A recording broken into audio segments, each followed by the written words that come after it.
राम जन्मभूमि मंदिर निर्माण समिति के कोषाध्यक्ष स्वामी गोविंद देव गिरी जी महाराज ने अयोध्या में निर्माणाधीन राम जन्मभूमि मंदिर के लिए चलाए जा रहे समर्पण निधि अभियान के औचित्य के विषय में जानकारी देते हुए बताया कि अयोध्या में जन जन के आराध्य भगवान श्री राम का भव्य मंदिर बने, इसके लिए जन भावनाओं के अनुरूप हर व्यक्ति को योगदान देने का अवसर मिले।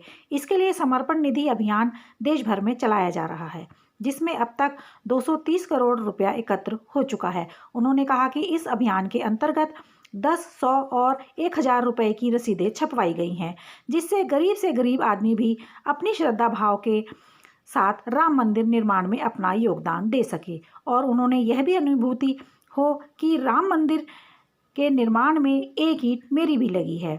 स्वामी गोविंद गिरी महाराज भारत माता मंदिर में विशेष तौर पर पहुंचे थे।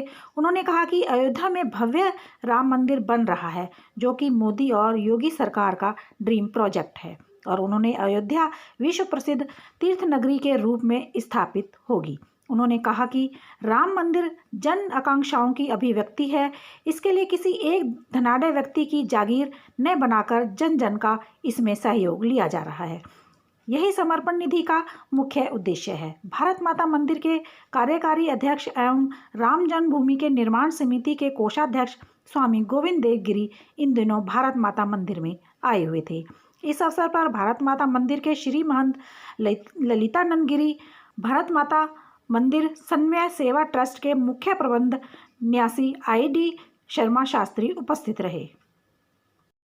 जागरण की ओर से आदरणीय अनूप जी ने पूछा है आपसे कि अयोध्या में जो हमारा नींव का जो निर्माण कार्य नींव खुदनी शुरू हो गई है, नींव का काम चलना शुरू हो गया है, उसमें कोई परिवर्तन तो नहीं है, कोई संशोधन तो नहीं है?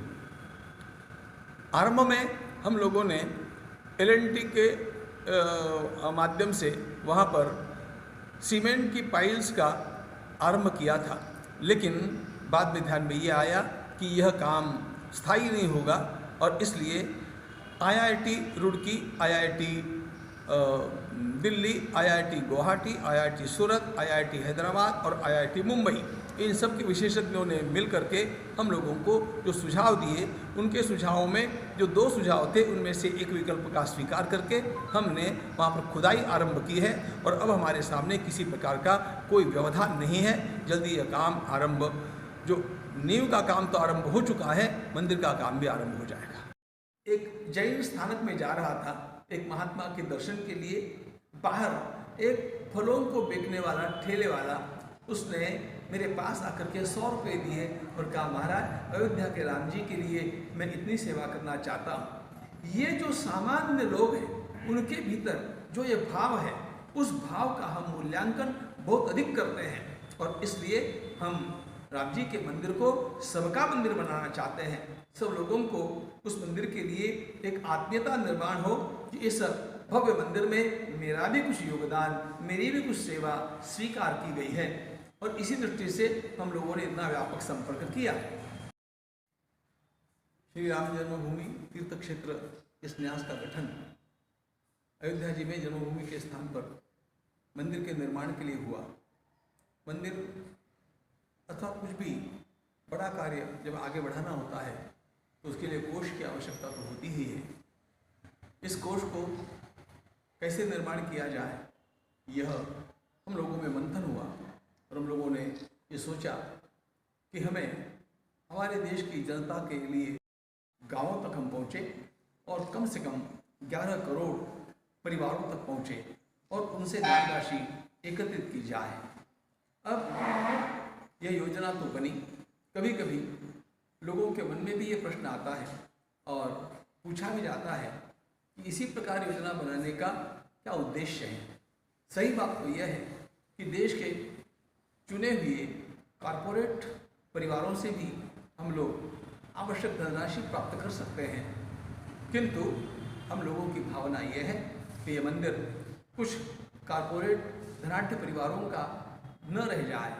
इस देश के हर नागरिक को उसमें अपनी सेवा अर्पण करने का अवसर मिलना चाहिए और यह सोचना हमारा इतना सूक्ष्म था कि दूर दराज के लोग, वनवासी अंचल के लोग, झुग्गी झोपड़ियों में बसे हुए लोग, ढाणियों में रहने वाले लोग रेलवे स्टेशन पर और अन्य स्थानों पर बिल्कुल मजदूरी करने वाले लोग, उनको भी ऐसे लगना चाहिए कि इस महान कार्य में मेरा भी कुछ अंशदान है।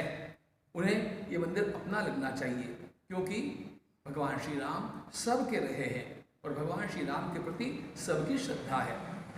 यही सोच करके हम लोगों ने 10 रुपये, 100 रुपये और 1000 रुपयों के कूपन निर्माण किए और इन कूपनों के माध्यम से यह धन संग्रह करने की योजना बनाई। बड़े बड़े परिवार तो वैसे भी दे ही रहे हैं और हम भी उन्हें अनुरोध कर ही रहे हैं, लेकिन दूर दराज के लोगों तक पहुंचने के लिए एक छोटा सा 10 रुपयों का कूपन भी बड़ा महत्वपूर्ण होता है। मैं आपको एक बात बतलाना चाहता हूँ कि हमारे वेद विद्यालय की एक केवल झाड़ू बुहार करने वाली एक काम वाली, उसे जब पता चला कि अपने महाराज अयोध्या के मंदिर में कुछ सेवा कर रहे हैं, तो उसने मेरे पास आकर के बड़े संकोच के साथ 20 रुपयों का नोट मेरे सामने किया और कहा, महाराज अयोध्या के राम मंदिर के लिए मेरी छोटी सेवा भी आप स्वीकार करेंगे। ये उदाहरण है लोगों के अंतःकरण में कितना भाव है। लेकिन आज इस समय मेरे पास ये अंक नहीं है, ये मैं परसों की बात आपको बतला रहा हूँ। रोज हम संपर्क में हैं, रोज एक दान का प्रवाह अयोध्या की ओर बढ़ता जा रहा है और यह केवल दान का प्रवाह नहीं है, लोगों की भावना का, लोगों की श्रद्धा का प्रवाह है। और इसी से हमें ये विश्वास है कि अयोध्या में बनने वाला ये मंदिर केवल सामान्य राम मंदिर जैसा नहीं होगा, पूरे देश का और विदेशों में भी बसे हुए राम भक्तों के श्रद्धा का केंद्र यह मंदिर रहेगा। हम इस मंदिर में 3 चरणों में निर्माण करना चाहते हैं। परकोटे के भीतर का निर्माण एक बात है, वो मुख्य मंदिर का निर्माण होगा। उसके बाहर का 70 एकड़ का जो हम लोगों को परिसर का विकास करना है, वो दूसरा चरण होगा। और इस प्रकार इसके पूर्ण होने के पश्चात हम लोग ये चाहेंगे कि हमारे आसपास के जो पड़ोसी देश हैं, उनमें भी जो राम भक्त बसे हुए हैं, नेपाल, भूटान, सिक्किम, ब्रह्मदेश, थाईलैंड, श्रीलंका, बांग्लादेश, पाकिस्तान, अफगानिस्तान, इंडोनेशिया, इन सारे देशों में राम भक्तों की कमी नहीं है। उन राम भक्तों के साथ भी हम संपर्क रखेंगे। वह इस शुल्क के लिए अथवा दान के लिए नहीं करेंगे, बल्कि उन लोगों के भीतर इस भावना को निर्माण करने के लिए करेंगे कि भारत में भी आपके यदि कोई है तो भगवान श्री राम है। वहाँ के बालकों को हम प्रति वर्ष कुछ संख्या में यहाँ पर बुलाएंगे, उनको भारत का दर्शन कराएंगे, उनको राम जी की भक्ति से परिचित कराएंगे, यहाँ के देशवासियों से मिलाएंगे। और इसका परिणाम ये होगा कि एक गैर सरकारी, सीमाओं से अतीत, संप्रदायों से अतीत, भाषाओं से अतीत, इस प्रकार का राम जी के माध्यम से बना हुआ प्रेम बंधन इन सब देशों में निर्माण होगा। पहले हम लोग इस अयोध्या को कल्चरल कैपिटल ऑफ एशिया बनाएंगे और उसके पश्चात हम चाहेंगे कि इसका विकास cultural capital of the world इस दृष्टि से हो जाए। Harshita, Divya times India, Haridwar.